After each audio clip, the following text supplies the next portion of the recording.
So, what if I told you there's a book written almost 100 years ago that basically holds the master key to, well, everything? Your career, your personal life. We're going to dive into the core principles of this absolute classic, and you'll see why it's maybe even more important today than it was back then.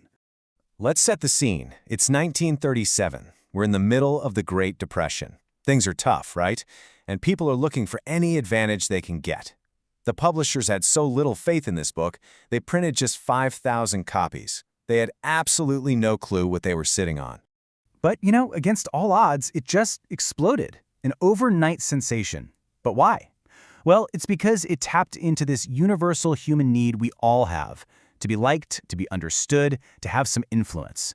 It's so fundamental that the book has literally never stopped selling. So what was Carnegie's big secret?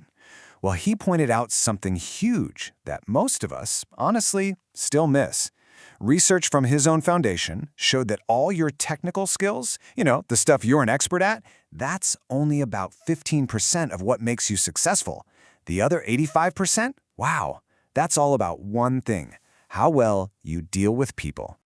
Okay, so how do we get good at that crucial 85%? Carnegie lays out 3 fundamental techniques. We're going to start with the first one, which is maybe the hardest one to really get right. But if you can master this, everything else just clicks into place. And it's simple. Don't criticize. To really get this, look at this quote. It's from a guy named Two Gun Crawley, a pretty famous killer.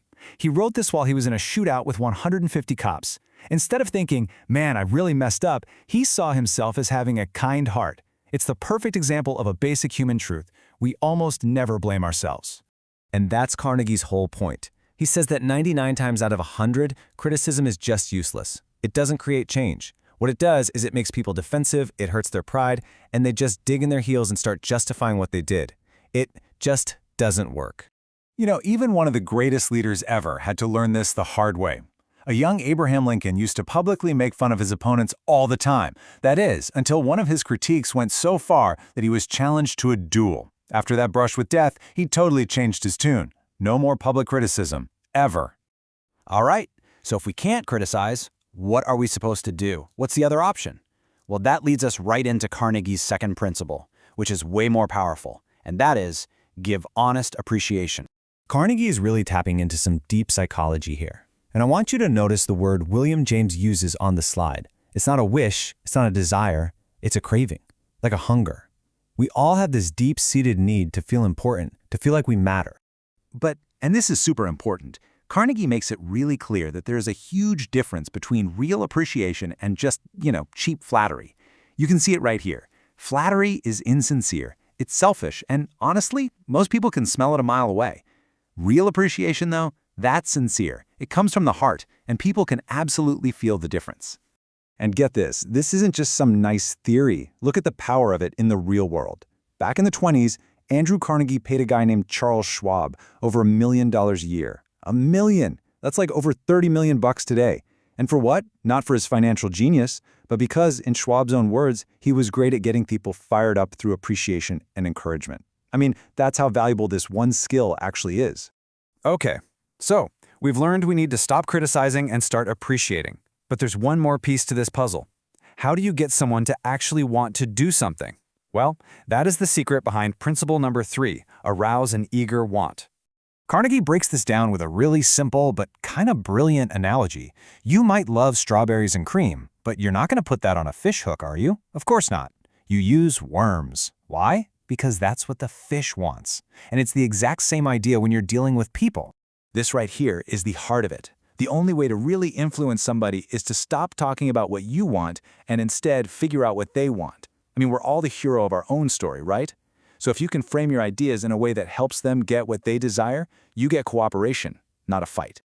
So it really all comes down to this simple 3-step process. First, see things from their perspective. Second, figure out what they're eager for. And third, connect what you want to what they want. When you do that, you're not being manipulative. You're just creating a situation where everyone wins. And that's real influence. Okay, so those are the 3 big techniques for handling people. But, knowing this stuff is one thing. How do we actually take this knowledge and put it into action so we can see some real changes in our lives? So let's just do a quick recap of these foundational rules. 1. Don't criticize, condemn, or complain, because it just builds resentment. 2. Give honest, sincere appreciation, because it feeds that deep human need we all have. And 3. Figure out what the other person wants and speak to that. These 3 things, they work together as a really powerful system. And this right here might be the most important part of the whole thing. Carnegie was adamant that this is not a book you just read. It's a manual you use. Just knowing these principles isn't going to change a single thing. The magic, the real results, happen when you start actually, consciously using them every single day. So I'll just leave you with this challenge.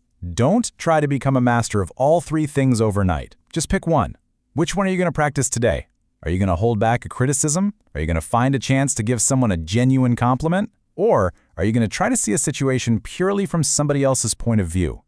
The power to completely change your relationships is right there. It's up to you.